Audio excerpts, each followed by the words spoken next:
কোথাও এক ভূগর্ভস্থ সুড়ঙ্গে হাতের তালুতে ঘাম জমছে এক ইরানি প্রকৌশলীর।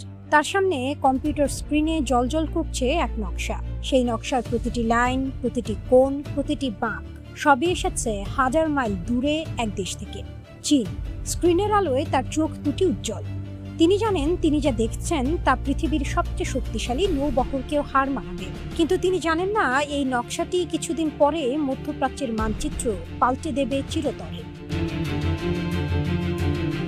ইরানের কোন প্রদেশের কোনো এক গোপন কেন্দ্রে তখন চলছে এক অদৃশ্য পরীক্ষা। কোনো আন্তর্জাতিক ক্যামেরা নেই, কোনো IAEA পরিদর্শক নেই, শুধু একদল প্রকৌশলী আর তাদের হাতে একটি ব্লুপ্রিন্ট।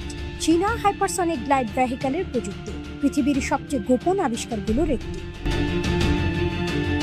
কেন এই নকশা এত ভয়ঙ্কর? কারণ ইরানের ফাত্তা সিরিজের ক্ষেপণাস্ত্রগুলো যখন ম্যাক 15 গতিতে, অর্থাৎ প্রতি ঘন্টায় প্রায় 18,000 কিলোমিটার গতিতে বায়ুমণ্ডলে প্রবেশ করে, তখন ঘটে এক অলৌকিক ঘটনা।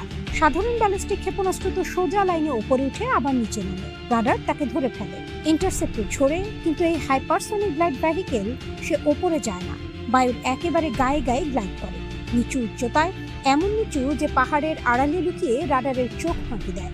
আর গতি এমন গতি যে প্যাট্রিয়ট মিসাইলের কম্পিউটার তার হিসাব মেলাতে পারে না।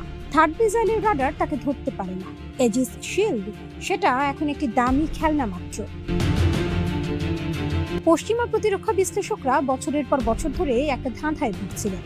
ইরানের ক্ষেপণাস্ত্র ক্ষমতা তো দিন দিন বাড়ছে, কিন্তু কিভাবে এক রাতে তারা হাইপারসনিক প্রযুক্তির দ্বারপ্রান্তে পৌঁছে গেল? উত্তর আছে এক অদৃশ্য প্রযুক্তি হস্তান্তরে। 2025 সালের প্রযুক্তি হস্তান্তর চুক্তি। সেই চুক্তির কাগজে কালি শুকানোর আগেই বেইজিং এর বায়ু গতিবিদ্যার সবচেয়ে উন্নত রহস্য পৌঁছে গেল তেহরানে। একটা সময় ছিল যখন ইরানের ক্ষেপণাস্ত্রগুলো উড়ত বেলুনের মতো সোজা লাইনে। এখন সেই একই ক্ষেপণাস্ত্রগুলো গ্লাইড করে, মাঝ আকাশের দিক বদলায়, ইন্টারসেপ্টরের পথে না এসে হঠাৎ ডান দিকে ঝুঁকে পড়ে, যেন একটা মাছি যা মাছের জাল দেখে জালের ফাঁক দিয়ে বেরিয়ে যায়।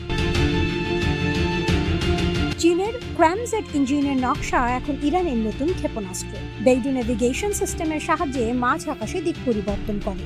1 মিনিটে লক্ষ্য ছিল উত্তরে, পরের মিনিটে দক্ষিণে। সলিড ফুয়েল মোটরের কারণে লঞ্চের প্রস্তুতির সময় কমে এসেছে মিনিটের মধ্যে। আগে যে ক্ষেপণাস্ত্র তৈরি করতে ঘন্টা লাগতো, এখন সেটা ছোড়া যায় কোনো সতর্কতা ছাড়াই, ভূগর্ভস্থ মিসাইল শহর থেকে, মোবাইল লঞ্চার থেকে, কোথাও থেকেই। পারস্য উপসাগরে এখন এক নতুন ভূমিকম্পনের আভাস। মার্কিন যুক্তরাষ্ট্রের নৌবহর, যা এক সময়ে এই অঞ্চলের সবচেয়ে শক্তিশালী শক্তি ছিল, এখন সেই নৌবহরের কমান্ডাররা জানেন তাদের এজিস শিল্ডের বিপরীতে এখন দাঁড়িয়েছে কিছু ক্ষেপণাস্ত্র যা শুধু দ্রুত নয়, বুদ্ধিমানও। সিমুলেটেড এঙ্গেজমেন্ট চীনা ডিজাইন করা সেন্সরগুলো সফলভাবে পার হয়ে গেছে আঞ্চলিক রাডার নেটওয়ার্ক। $multi-billion ইন্টারসেপ্টর ব্যাটারিগুলো এখন একটা মিথ্যে স্বস্তি দেয়া খেলনা, কারণ সেই ক্ষেপণাস্ত্রগুলো আসবে এমন নিচুতে, এমন দ্রুত আর এমন অপ্রত্যাশিত পথে যে কোনো প্রতিরক্ষা ব্যবস্থার হিসাব পাল্টে যাবে। এই গল্পের শেষ কোথায়? হয়তো কোনো এক ভূগর্ভস্থ কারখানায়, যেখানে ইরানি আর চীনা প্রকৌশলীরা একসাথে কাজ করছেন। হয়তো কোমের মরুভূমিতে আরেকটি পরীক্ষা চলছে।